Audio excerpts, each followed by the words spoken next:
Going to celebrate the wins, but we're not going to ignore the losses. And we had a tough 12 hours for Portlanders last night into this morning. Had four different shooting incidents involving seven victims.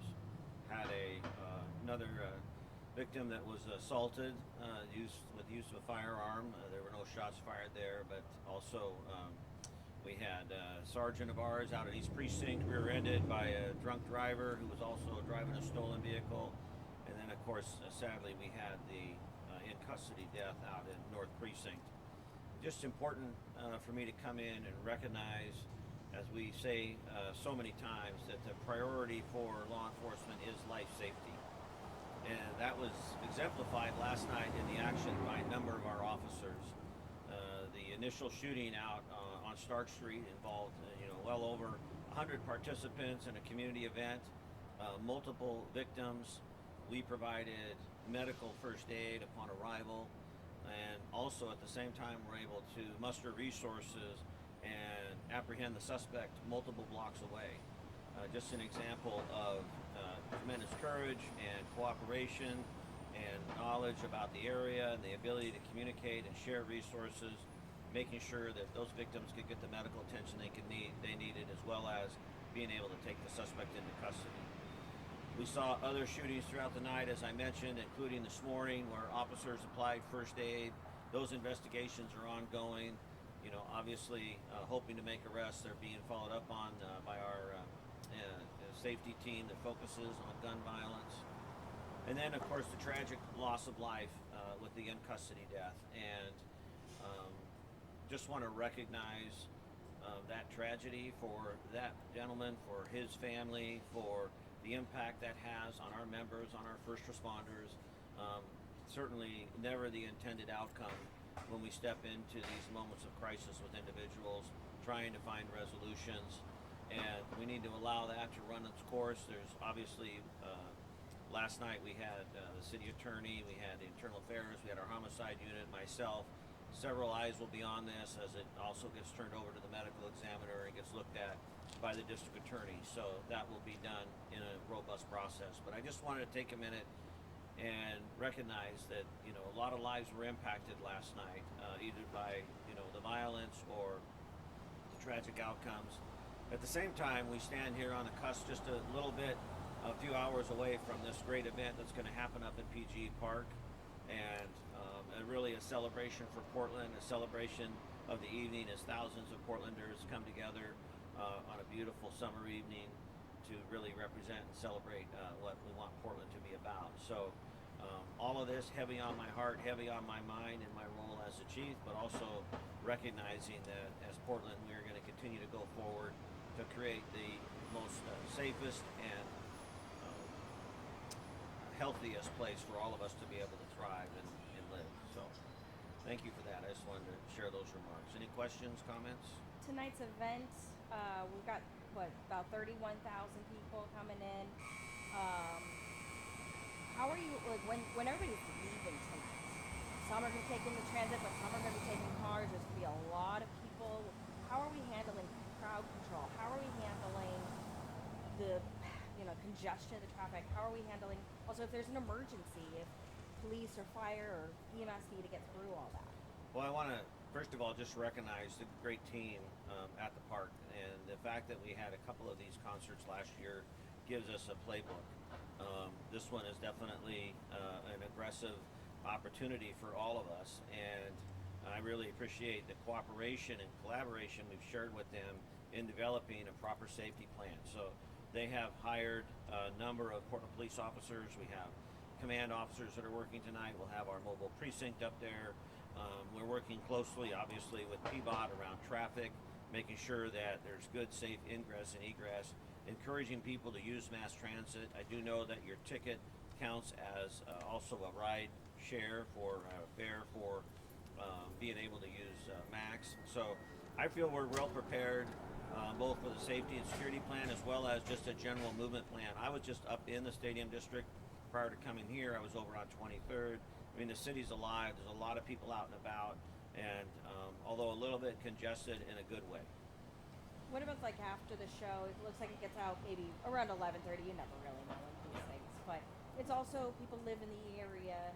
We kind of what if people linger too long and it gets too loud or gets too rowdy and people start complaining? Yeah, well, like I said, we're going to have a number of resources up there, and we're sensitive to the fact that this is still a residential community.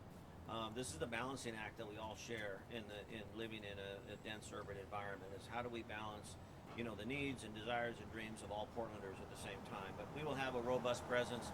We have detail that works our entertainment district that's familiar with crowd management. They will be working tonight, and others. And then about that time, our night shift will be coming on, so we will have additional resources coming on to be able to hopefully encourage people to, peacefully and quietly, disassemble or wherever they need to go to enjoy the rest of the evening. Do we know roughly how many PPB officers will be in, out, and around the station? Exactly up at the park, I'm not sure, but I know it's well into the double digits. And then we have our typical afternoon shift officers assigned to the precincts, which usually runs us around 40 or so. And then when the night shift comes on, that's probably about another 30.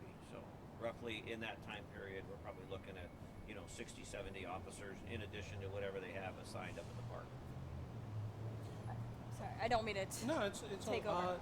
when you think about the events of the last 24 hours, is it kind of a shock? Is it disappointment? I mean, what's your feeling right now? Yeah, it's one of disappointment and sadness. Violence should never become acceptable in our city. We should never just see this as appropriate. That's why I'm standing here today with you, and because this is not what we are about. This is not where we're trying to go and what we want to do. And the real world impact of people's lives. The shooter, suspect in the shooting at 148th and Stark is 16 years old. I mean, 16 years old. His life's forever changed, right? The gentleman that was shot in the face out in St. John's, I'm not a medical expert, but significant damage there and trauma. These acts cannot just be seen as accepted. But I couldn't be more proud of the way that the Portland Police, throughout the night, stretched incredibly thin, literally ran to the gunfire, went from call to call, mitigating, interdicting, providing aid, marshaling resources, being able to effect arrests. So there's a lot of mixed emotions, but primarily in my role as chief, it weighs heavy on me because I know this is not what Portland is or what Portland needs to be about. I know you don't want to get into too many specifics about the investigations of the events last night. Just kind of a clarifying question regarding the one on Southeast 128. We heard reports that there was a graduation party happening when it occurred. Can you confirm or deny that? I'm not aware of what the significance of the event was. I know there was around 100 people, but I'm not sure the significance of what the event was about. One on Southeast 128. Yeah. Yeah. Sorry, I have another concert question. I saw a bunch of streets kind of not roped off, but closed off for traffic. Is part of the reason for that is to allow EMS or fire or first responders in general to get through more easily? Yeah, absolutely. So there's a couple of concepts around that when it comes to ingress and egress. One, we want to have space to work, right? And we know that people will congregate as close as possible just because that makes sense. You want to park as close as possible. But the reality is we need to have space to work for those emergency situations, but also creating a little bit of space allows at the beginning and the end of the show for that disbursement. It'll be open. People can cross the street freely. They don't have to worry for traffic. It allows them to get to their cars sooner, allows mass transit to flow more freely. So that's very intentional to create a little bit of space. That means we're taking up maybe some available parking, etc., but there are intentional safety measures being done there. Chief, you had mentioned to me that you were interested in doing a walkthrough of the venue and seeing an item. Yeah, I'll be up there this evening. I want to go up and just really better understand what are the security requirements and needs for these events. The park has signaled that they're going to be doing more of these, and I really think they're a great opportunity for the city. So later on this afternoon, I'll go up and spend a little bit of time with the team, and also working, talking to the park responsible owners up there, just to make sure that things are set for a good evening. And I'm sorry, I'm a liar. I have one more question that I promise I'll be at. You said that with the previous events from last year, you're coming in here with some some knowledge. What are some lessons learned that you learned last time that you'll be applying this time around? Yeah, well, some of those are around what we've already talked about. You know, the ingress egress process, right? You know, some of that is just making sure that we have better, communication with community about how to get there and all of that. And then there are some tactical considerations that I'm not going to go into, but we have increased our awareness around so that we're able to provide the highest level of safety and security for the concert goers. All right. Sure, that's the last I one? swear, I Okay, promise. just checking. I'm Anybody just else? such a All right. All right, thank you all. Thanks so much. Appreciate it.